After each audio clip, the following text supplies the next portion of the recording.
Good morning दोस्तों, स्वागत करता हूं current GK with revision. My self Rakesh Kumar. आज है 17 अक्टूबर। सबसे पहले बात करते हैं लास्ट वीडियोज़ के रिवीजन की। सो फर्स्ट क्वेश्चन, 2020 का केंद्रीय बैंक अवार्ड किस बैंक ने जीता? सो राइट आंसर होगा बैंक ऑफ घाना के द्वारा जीता गया। फिर बात करते हैं हाल ही में किस चिड़ियाघर ने अडॉप्ट एन एनिमल योजना को पुनर्जीवित किया? सो इसका राइट आंसर होगा नंदनकानन जू, जो कि भुवनेश्वर उड़ीसा के अंदर प्रेजेंट है। अंतर्राष्ट्रीय सौर गठबंधन के अध्यक्ष के रूप में किस देश को फिर से चुना गया? सो राइट आंसर होगा इंडिया को। और जो वाइस अध्यक्ष के रूप में चुना गया है वो फ्रांस को चुना गया है। भानु अथैया भारत की पहली ऑस्कर विजेता जिनका हाल ही में निधन हो गया, वो एक कॉस्ट्यूम डिजाइनर थी जिनको एटनबर्ग के द्वारा बनाई गई मूवी गांधी के लिए कॉस्ट्यूम डिजाइन के लिए ये पुरस्कार मिला था। फिर बात करते हैं रेड लाइट ऑन गड्डी ऑफ अभियान किसके द्वारा शुरू किया गया? सो राइट आंसर होगा अरविंद केजरीवाल जी के द्वारा। बिजनेस में महिलाओं के लिए 17वीं वार्षिक स्टेवी अवार्ड से सीमा गुप्ता जी को सम्मानित किया गया, जो कि पावर ग्रिड के जो ऑपरेशन है उस डिपार्टमेंट के अध्यक्ष हैं। फिर बात करते हैं फूड एंड एग्रीकल्चर ऑर्गेनाइजेशन की 75वीं वर्षगांठ को चिन्हित करने के लिए 75 रुपये का स्मारक का सिक्का प्रधानमंत्री नरेंद्र मोदी जी के द्वारा जारी किया गया। फिर बात करते हैं पूर्व राष्ट्रपति APJ अब्दुल कलाम आज़ाद की जयंती कब मनाई गई? 15 अक्टूबर को मनाई गई। इसी दिन को यूनाइटेड नेशन के द्वारा वर्ल्ड स्टूडेंट्स डे के फॉर्म में भी मनाया जाता है। फिर बात करते हैं नेक्स्ट क्वेश्चन की, किस किसानों को PM किसान योजना में नामांकित करने के लिए गोवा सरकार ने इंडिया पोस्ट के साथ समझौता किया? भारतीय सेना और महाराष्ट्र पुलिस द्वारा आयोजित किए गए आतंक विरोधी अभ्यास का नाम सुरक्षा कवच रखा गया। और सागर कवच अभी इंडियन नेवी और केरला के कोस्ट गार्ड या इंडियन कोस्ट गार्ड के द्वारा किया गया। फिर बात करते हैं पाकिस्तान को financial task force Asia Pacific group के द्वारा एनहांस फॉलोअप की लिस्ट के अंदर रखा गया है। स्कूली शिक्षा प्रणाली को मजबूत करने में राज्यों का समर्थन करने के लिए नई शिक्षा नीति के तहत किस परियोजना को मंजूरी दी गई? सो राइट आंसर होगा स्टार्स के द्वारा। स्टार का जो फुल फॉर्म है यहाँ पे strengthening teaching learning and result for states हैं। विश्व मानक दिवस, विश्व वर्ल्ड स्टैंडर्ड डे 15 अक्टूबर को मनाया जाता है। भारत में डिजिटल पेमेंट को बढ़ावा देने के लिए उबेर ने अमेजन पे के साथ समझौता किया। अभी भारत पे ने 11 क्रिकेटर स्टार्स को एक साथ इकट्ठा करके उन सभी को ब्रांड एम्बेसडर के रूप में चुना गया।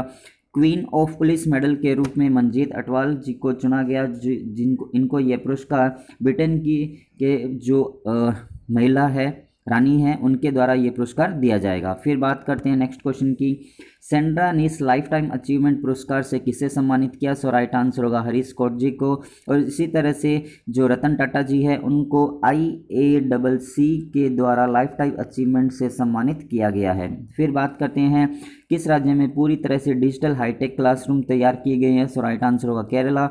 जलवायु नवाचार को बढ़ाने के लिए अर्थशॉट जो पुरस्कार है वो प्रिंस विलियम और डेविड एटनबर्ग के द्वारा स्टार्ट किया गया है। फिर बाला साहेब विखे पाटिल की आत्मकथा का विमोचन नरेंद्र मोदी जी के द्वारा किया गया। लॉस एंजल्स लेकर्स के द्वारा 17वीं NBA चैंपियनशिप को जीता गया। IMF की रिपोर्ट के अनुसार फाइनेंशियल ईयर 21 के लिए भारत की GDP दर -10.3% रहने की उम्मीद है। आपदा जोखिम न्यूनीकरण के लिए अंतर्राष्ट्रीय दिवस 13 अक्टूबर को मनाया गया। असमानता को कम करने के लिए प्रतिबद्धता की सूची में भारत का स्थान 129वीं पोजीशन पे रहा, जिसको CRI इंडेक्स के फॉर्म में जाना जाता है। और इसका जो फुल नेम है commitment to reducing inequality index. So ये था लास्ट वीडियोज़ के रिवीजन का। अब अपने बात करते हैं आज के वीडियो के फर्स्ट क्वेश्चन की। किस मंत्रालय के द्वारा कोविड-19 पर जन आंदोलन अभियान चलाया गया? इसका जो राइट आंसर होगा मिनिस्ट्री ऑफ आयुष के द्वारा ये अभियान स्टार्ट किया गया है, जन आंदोलन अभियान, कोविड-19 पर जन आंदोलन अभियान। इस अभियान का जो शुभारंभ है वो प्रधानमंत्री नरेंद्र मोदी जी के द्वारा किया गया। अब बात करते हैं जो आयुष मंत्रालय है उसके बारे में। इसका जो फाउंडेशन हुआ 9 नवंबर 2014 को हुआ था। और अभी इस आयुष मिनिस्ट्री जो है उसके स्टेट मिनिस्टर श्रीपद नायक जी हैं। ये जो अभियान स्टार्ट किया गया है इसका मुख्य उद्देश्य कोविड-19 के लिए भी सार्वजनिक स्वास्थ्य जो प्रतिक्रिया है उसके लिए स्टार्ट किया गया, और इस दौरान उन लोगों का व्यवहार क्या है उसके लिए ये अभियान स्टार्ट किया गया है। इस अभियान के तहत ये बताया गया है कि हर नागरिक को मास्क पहनना है, wear mask, follow physical distance, जो फिजिकल डिस्टेंस है उसको फॉलो करना है, और अपने जो हैंड्स हैं उनको हाइजीन करता रहना है, बार बार इनको साफ़ करते रहना है। ये इस अभियान का मुख्य उद्देश्य है। फिर बात करते हैं नेक्स्ट क्वेश्चन की, किस राज्य ने दुनिया की सबसे बड़ी जस्ता स्मेल्टर परियोजना स्थापित करने की घोषणा की है? सो इसका जो राइट आंसर होगा वो होगा गुजरात गवर्नमेंट। गुजरात गवर्नमेंट ने अभी हाल ही में जो वेदांता ग्रुप फर्म है हिंदुस्तान जिंक लिमिटेड, उसके साथ एक MOU साइन किया है, जिसके तहत कहा गया है कि इसके जो फर्स्ट फेज़ के अंदर 5,000 से 10,000 करोड़ रुपीज़ का इन्वेस्टमेंट होगा, और इसके तहत लगभग 5,000 जॉब्स जो है डायरेक्ट और इनडायरेक्ट रूप से क्रिएट होगी, और इसका जो ऑपरेशन है फर्स्ट फेज़ का 2022 तक स्टार्ट हो जाएगा। फिर बाकी के जो ऑप्शन है यदि उनकी बात करते हैं, जैसे केरला की बात करते हैं, तो केरला गवर्नमेंट को अभी इंडिया टुडे के द्वारा हेल्थ गिरी पुरस्कार प्रोवाइड करवाया गया है, और ह्यूमन बाय नेचर के लिए इसको पाटा प्राइज से भी सम्मानित किया गया है टूरिज़्म के लिए। आंध्र प्रदेश की बात करते हैं तो जगन्ना विद्या कनुका योजना स्टार्ट की गई है। मिज़ोरम की बात करते हैं तो अभी इंडिया के जो स्टेट्स है उनमें सबसे ज़्यादा खुशी या हैप्पीनेस इंडेक्स में फर्स्ट पोजीशन पे रहने वाला ये स्टेट है मिज़ोरम। फिर यहाँ पर बात की गई है गुजरात स्टेट के बारे में, सो अपने बात करते हैं नेक्स्ट गुजरात स्टेट की। सो यहाँ पर इंडिया का मैप आपको शो किया गया है, और ये वाला जो पोर्शन आपको दिखाया गया है ये आपका गुजरात स्टेट का है। सो इस स्टेट के साथ इंडिया के डिफरेंट स्टेट जैसे कि राजस्थान, मध्य प्रदेश और महाराष्ट्र स्टेट की बाउंड्री टच होती है। फिर अपने बात करते हैं गुजरात स्टेट के बारे में। सो गुजरात की जो कैपिटल है वो गांधीनगर है। यहाँ के चीफ मिनिस्टर विजय रूपानी जी हैं। गवर्नर यहाँ के आचार्य देवव्रत जी है। इस स्टेट का जो फॉर्मेशन हुआ 1 मई 1960 को हुआ, और उसी दिन महाराष्ट्र से ही अलग होकर बना था। फिर बात करते हैं यहाँ का जो डांस है गरबा है। यहाँ के नेशनल पार्क गिर फॉरेस्ट नेशनल पार्क है, ब्लैक बग नेशनल पार्क है, मरीन नेशनल पार्क है, गल्फ ऑफ कच्छ और वंसदा नेशनल पार्क यहाँ पर प्रेजेंट है। फिर यदि बात करते हैं विधानसभा की 182 सीट्स, लोकसभा की 26 सीट्स और राज्यसभा की 11 सीट्स यहाँ पर प्रेजेंट है। फिर नेक्स्ट बात करते हैं करंट न्यूज ऑफ गुजरात के बारे में। सो अभी हाल ही में यहाँ पर मुख्यमंत्री महिला उत्कृष्ट योजना स्टार्ट की गई थी। EPI इंडेक्स और DPIIT इंडेक्स में टॉप पे रहा था। MSME के लिए एक क्लिक पहल योजना स्टार्ट की गई थी। 2019 की रिपोर्ट के अनुसार जो सोलर रूफ इंस्टॉलेशन होते हैं उसमें भी फर्स्ट पोजीशन पे ही रहा था। भारत की पहली जो शहद परीक्षण प्रयोगशाला है वो गुजरात के आनंद डिस्ट्रिक्ट के अंदर खुली है। फिर गुजरात जो स्टेट है उसकी पुलिस भारत की पहली ऐसी पुलिस बनी है जो कि ट्रेसर गन का प्रयोग कर रही है। फिर बात करते हैं भारत की पहली जो रेल विश्वविद्यालय है वो भी यहीं पर ओपन हुआ। स्टैच्यू ऑफ यूनिटी है जो कि सरदार वल्लभ भाई पटेल की जो स्टैच्यू है वो भी यहीं पर बनाया गया है। विश्व का पहला CNG जो पोर्टल है वो भी यहीं पर बनाया गया, और देश की पहली एकमात्र उत्सर्जन ट्रेडिंग जो योजना है इमिशन ट्रेडिंग स्कीम वो भी यहीं पर स्टार्ट की गई है। सो ये कुछ फैक्ट्स थे गुजरात स्टेट के बारे में। फिर अपन बात करते हैं, यदि आप लोगों को ये वीडियो पसंद आ रहा हो तो आप इसे लाइक कीजिएगा, और आपके जितने भी ग्रुप्स है उसके अंदर आप इसको शेयर कीजिएगा। जो भी पर्सन इस चैनल को फर्स्ट टाइम देख रहा है करंट जीके विद रिवीजन, इस चैनल को आप सब्सक्राइब कीजिए, और पास में जो बेल आइकन दिया हुआ है उसको आप ज़रूर प्रेस कीजिए। जैसे ही आप इस आइकन को प्रेस करते हैं तो मेरे द्वारा दी गई हर इन्फॉर्मेशन का नोटिफिकेशन आपको मिल जाएगा। सो नेक्स्ट बात करते हैं नेक्स्ट क्वेश्चन की। अभी हाल ही में ग्लोबल हंगर इंडेक्स 2020 में भारत का स्थान क्या रहा है? सो इसका जो राइट आंसर होगा वो होगा 94th पोजीशन पे इंडिया रहा है। टोटल 107th कंट्री को इसके अंदर इंक्लूड किया गया था, और 107th के अंदर इंडिया की जो पोजीशन रही है वो 94th पोजीशन पे रही है। अब बात करते हैं, ये जो ग्लोबल हंगर इंडेक्स है basically wealth, hunger, life and concern wild life का एक जॉइंट प्रोजेक्ट है, जिसके थ्रू ये एक लिस्ट या इंडेक्स जारी किया जाता है। इस इंडेक्स के अंदर बेसिकली कुछ स्कोर्स दिया जाता है। जिस कंट्री का स्कोर जितना ज़्यादा होगा जिस कंट्री का स्कोर जितना ज़्यादा होगा उस देश में हंगर की प्रॉब्लम उतनी ही ज़्यादा होगी, और जिस देश का या जिस कंट्री का स्कोर जितना कम होगा उस देश के अंदर हंगर की समस्या या प्रॉब्लम उतनी ही कम होगी। सो ये जो इंडेक्स दिया गया है इसके अंदर बेसिकली 5 कैटेगरी को इंक्लूड किया गया है, जैसे कि लो कैटेगरी हुई जिसके अंदर जो स्कोर है 9.9 रखा गया है, या तो इससे कम होगा या इसके इक्वल होगा। फिर बात करते हैं सेकंड जो कैटेगरी है वो मॉडरेट की रखी गई है, जिसके अंदर 10.0 से 19.9 तक का स्कोर रखा गया। फिर थर्ड कैटेगरी जो है सीरियस कैटेगरी है, जिसको 20.0 से 34.9 तक का स्कोर इसमें शामिल किया गया। फिर बात करते हैं फोर्थ पोजीशन अलार्मिंग की, जिसके अंदर 35.0 से 49.9 की कैटेगरी रखी गई है। और यदि एक्सट्रीमली अलार्मिंग की बात करते हैं जिसके अंदर जो स्कोर है वो ग्रेटर देन 50 या फिर इक्वल टू 50 रहेगा। सो इस पोजीशन की बात करते हैं तो इसके अकॉर्डिंग यदि अपने बात करते हैं अपने जो इंडिया है, इंडिया की जो पोजीशन है वो 94th नंबर पे है, और इंडिया ने इसके अंदर 27.2 का स्कोर किया है। सो 20.7 का 2 स्कोर करने का मीन्स है कि इंडिया इसके अंदर सीरियस जो प्रॉब्लम है, सीरियस हंगर इंडेक्स जो है उसके अंदर रखा गया है। सो ये जो पोजीशन है बहुत ही ख़राब पोजीशन आप कह सकते हो, और जो एक्सट्रीमली अलार्मिंग जो पोजीशन है इसके अंदर नॉर्थ कोरिया को रखा गया है। इसके साथ 2 कंट्रीज़ और भी है उनको इसके अंदर रखा गया है। यदि अपने बात करते हैं इंडिया के जो नेबर कंट्रीज़ है उसकी इस इंडेक्स के अंदर बात करते हैं, जैसे कि चाइना की बात करते हैं तो चाइना ने लेस देन 5 स्कोर किया है, और टोटल 17 ऐसी कंट्रीज़ है जिन्होंने लेस देन 5 का स्कोर इंक्लूड किया है या गेट किया है। फिर यदि अपने श्रीलंका की बात करते हैं तो श्रीलंका को 16.3 स्कोर मिला है, नेपाल को 19.5 जो कि 73 पोजीशन पे रहा है, बांग्लादेश 75वें पोजीशन पे, और इसी तरह से म्यांमार की बात करते हैं 78 पे, पाकिस्तान 88 पोजीशन पे रहा है। इंडिया के बाद जो अफगानिस्तान है वही ख़राब पोजीशन पे रहा है, बाकी इसके जितने भी जो नेबर कंट्रीज़ हैं वो इससे अच्छी पोजीशन में बताए गए हैं। फिर बात करते हैं नेक्स्ट क्वेश्चन की।